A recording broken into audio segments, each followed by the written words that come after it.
SG Consultancy Services. Study MBBS in Russia, Philippines, Uzbekistan. And after Sitaya, my next నా అంతటికి నేనుగా సాధించుకున్న cinema ఘర్షణ అనమాట. మళ్ళీ ఆడిషన్స్కి వెళ్ళి Gautham Menon. Yeah correct. Yeah so that was in 2004 I think. Exactly. అప్పుడు మీకు ఉన్నారా అసలు ఇండస్ట్రీ తోటి సంబంధం ఉందా? 2004 లేదు యాక్చువల్లీ అప్పుడే వచ్చాను. I just come in. Okay. యాంకర్గా జర్నలిస్ట్గా జాయిన్ అయ్యాను TV9 2003లో. ఓకే. సో బట్ అప్పుడు ఐ థింక్ ఘర్షణ చాలా మంచి వెంకటేష్ గారి. అవును.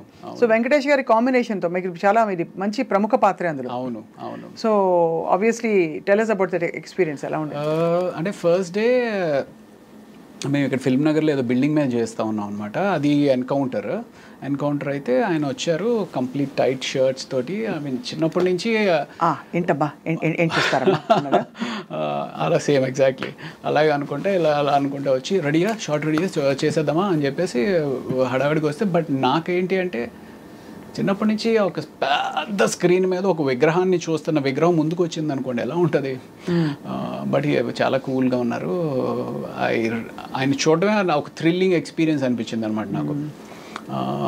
దెన్ నాకు అది that was the first day. అక్కడి నుంచి రోజు షూట్ చేస్తూ ఉన్నాము. అండ్ దెన్ శ్రీలంక వెళ్ళి ఆ ఎపిసోడ్ చేసాము. ఆ శ్రీలంకలో బోట్ మునిగిపోయింది. మేము యాక్చువల్లీ ఏదైతే ఆ హౌస్ ఉంటుంది, if you remember that movie, ఆ హౌస్ ఉంటుంది వెంకటేష్ గారు ఆ సీన్ హీరోయిన్ది ఒక హౌస్ ఉంటుంది అనమాట. ఆ హౌస్కి ఒక బోట్లో ఒడ్డు నుంచి ఆ ఇంటికి వెళ్ళి అక్కడ షూటింగ్ చేసుకుని మళ్ళీ ప్యాకప్ తర్వాత ఇటు వచ్చేయాలి. సో ఈ బోట్ ఏదైతే ఉందో అది టెంపరీగా తయారు చేసిన బోట్ అనమాట. ఆ టెంపరీగా తయారు చేసిన బోట్ మీద అందరూ ఎక్కేశారు. అప్పటికి వెంకటేష్ గారు ఇది కూడా చేశారు.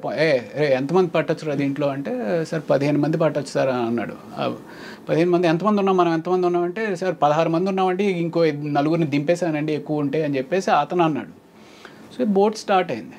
బోట్ స్టార్ట్ అయితే కరెక్ట్గా వెంకటేష్ గారు ఆ సీన్ మాట్లాడుకుంటూ ఉన్నారు. ఏంటి మీరు శివమణి అనే సినిమాకి థాయిలాండ్లో ఏదో బోట్ ఎక్స్పీరియన్స్ అయిందంట కదా, బోట్ మునిగిపోతుందంట కదా, ఇది ఇలా మాట్లాడుతున్నారు. నేను ఇలా చూస్తుంటే బోట్లో ఇంక నీళ్ళు వస్తున్నాయి. ఏంట్రా నీళ్ళు వస్తున్నాయి అనుకుంటున్నా. అలా వస్తున్నాయి, అలా స్పీడ్గా ఎక్కువైపోతూ ఉంది. సరే ఇటు వస్తున్నాయి కదా, ఇటు మునిగిపోతుంది కాబట్టి అందరం ఇటు వచ్చేద్దాం అన్నట్టుగా నేను ఇటు వచ్చాను కదా, అది ఆగట్లా.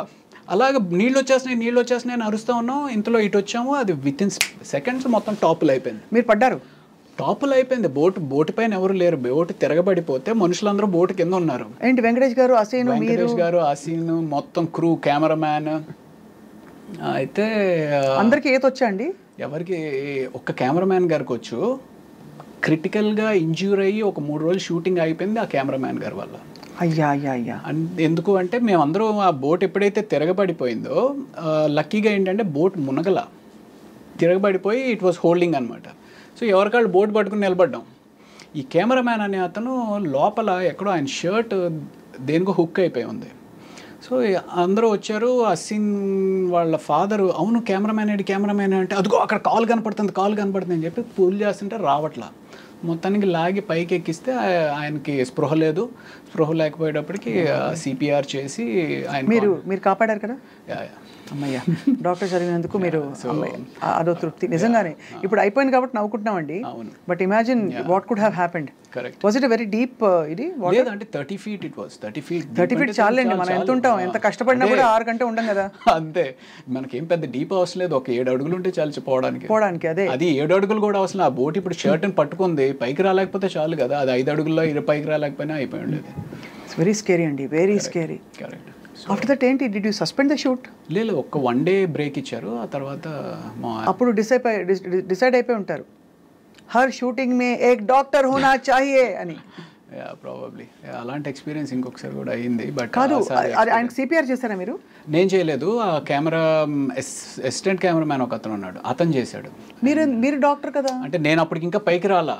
నేను ఇంకా ఇదే ఉన్నాను. అతన్ని తీసుకొచ్చి చేస్తున్న టైంలో ఆయన అన్కాన్షియస్ అయిన వ్యక్తి మళ్ళీ కాన్షియస్ అయిన తర్వాత సడన్గా భయపడిపోయి ఆ అసిస్టెంట్ కెమెరామ్యాన్ లిప్ ఏదైతే ఉందో ఆయన దాన్ని పట్టుకుని కొరికేశారు. అంటే ఈ అసిస్టెంట్ కెమెరామ్యాన్ ఇంజ్యూర్ అయ్యాడు ఈయన కన్నా. ఆయన లిప్ కొరికేశారా? అంటే తెలియదు. అంటే సడన్గా ఒక షాక్లోకి వెళ్ళిపోయి ఆ షాక్ నుంచి బయటకు వచ్చేటప్పటికి ఆయనకి ఏం అర్థం అవ్వలేదు అనుకుంటా. బట్ మన కొరికేసి అలా గట్టిగా పడేసుకున్నారు. అలా అవుతుందండి. నియర్ డెత్ కదా. నియర్ డెత్ ఎక్స్పీరియన్స్ అయినప్పుడు you can go into a trauma or shock and do something like this. బాబోయ్. సో అది అసలు స్కేరీ, వెరీ వెరీ స్కేరీ అండి. ఆ రోజు I don't know how you all resumed your shooting. ఎలా continue అయింది ఆ ఇంట్లో?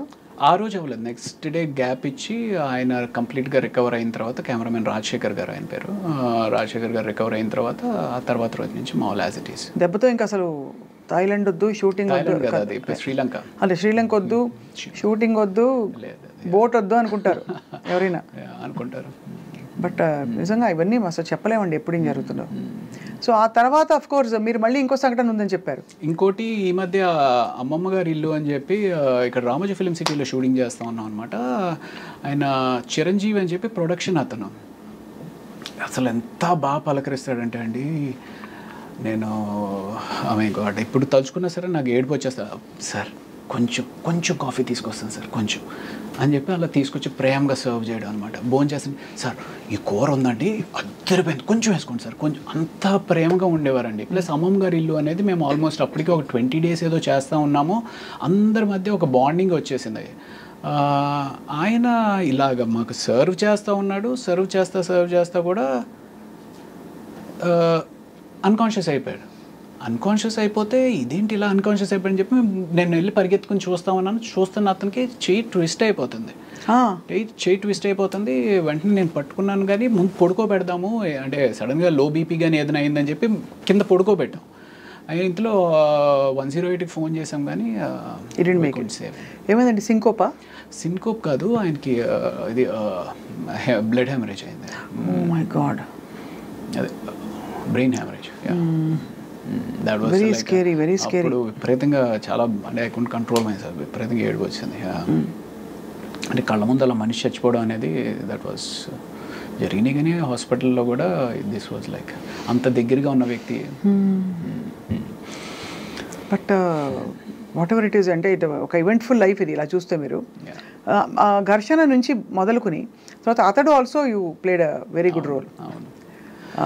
త్రివిక్రమ్ శ్రీనివాస్ గారు అంటే సినిమా అదే హీరో కింద మేము ఏదైతే శుభవేళ చేశానో దానికి దశరథ్ అని చెప్పి రైటర్ అనమాట. దశరథ్ త్రివిక్రమ్ గారు కూడా బాగా క్లోజ్గా ఉండేవారు. సో అలాగే అంటే అప్పట్లో ఒక టీమ్ లాగా ఉండేవారు అనమాట. ఈ నెంబర్ ఆఫ్ అప్కమింగ్ డైరెక్టర్స్ కానీ రైటర్స్ కానీ వీళ్ళంతా ఒక హ్యాంగ్అవుట్ ప్లేస్లో కలవడం ఇది అది అంతా. సో ఆ రకంగా ఇలాగ త్రివిక్రమ్ శ్రీనివాస్ గారిని వెళ్ళి కలుద్దాం అనుకుని ఫస్ట్ టైం వెళ్ళి కలిసాను ఆఫీస్లో. సార్ ఇలాగ తెలుసు కదండి, I want to get back again, ఏమైనా ఉంటే చెప్పండి సార్ అంటే అసలు ఎంత నవ్వుతో పలకరిస్తారండి త్రివిక్రమ్. ఎప్పుడైనా మాట్లాడి కలిసారా మీరు? కలిసాను. సో ఎంత వార్మ్ రిసెప్షన్ ఉంటుందంటే ఆయన దగ్గర.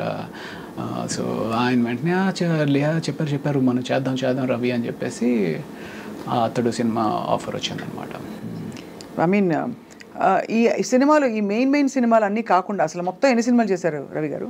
ఐ డోంట్ నో అండి, నేను ట్రాక్ చేయలేదు కానీ బట్ 200 అయితే షూర్గా అయి ఉంటుంది అనుకుంటున్నాను. అంటే just look at how destiny opened up doors for you. ఎంత బ్యూటిఫుల్గా ఒకదాని తర్వాత ఒకటి వాటంతట అవే వచ్చావు కదా. కొంచెం మీ ప్రయత్నం అక్కడక్కడ ఉన్నా కూడా ఇనిషియల్గా, కానీ తర్వాత అస్సలు నేను నా ప్రయత్నం లోపమే జరుగుతుందేమో అనిపిస్తుంది అప్పుడప్పుడు. అంటే సమ్వేర్ ఈ సినిమా కెరియర్ అనేది స్కిల్ నేర్చుకోవడం ఎంత ఇంపార్టెంటో ఆ స్కిల్లో ఒక భాగమైన మార్కెటింగ్ చేసుకోవడం చాలా ఇంపార్టెంట్. అవును కదా. అది ఆ భాగాన్ని మనకి యూజువల్గా మనం ఏ కెరియర్కి కూడా ఎవరు సరిగ్గా ఎక్స్ప్లెయిన్ చేయరు. ఏముందిరా నీలో టాలెంట్ ఉంటే నీకే వస్తుంది కదా అని ఒక తప్పుడు ఆలోచనతోటి మనం ఉంటాం అనమాట. లేదా మనం మార్కెట్ చేసుకోకపోతే మనకి డెఫినెట్గా వెనకుండిపోతాం అనేది తెలుసుకుంటే మంచిది. అవును, కరెక్టే. అది మార్కెటింగ్ చాలా అవసరం. మీ ఇంటర్వ్యూస్ అసలు దాదాపు లేవనే చెప్పాలి. లేదండి, ఎప్పుడో 2010-11 టైంలో ఒక ఇంటర్వ్యూ ఒకటి ఇచ్చినట్టున్నారు.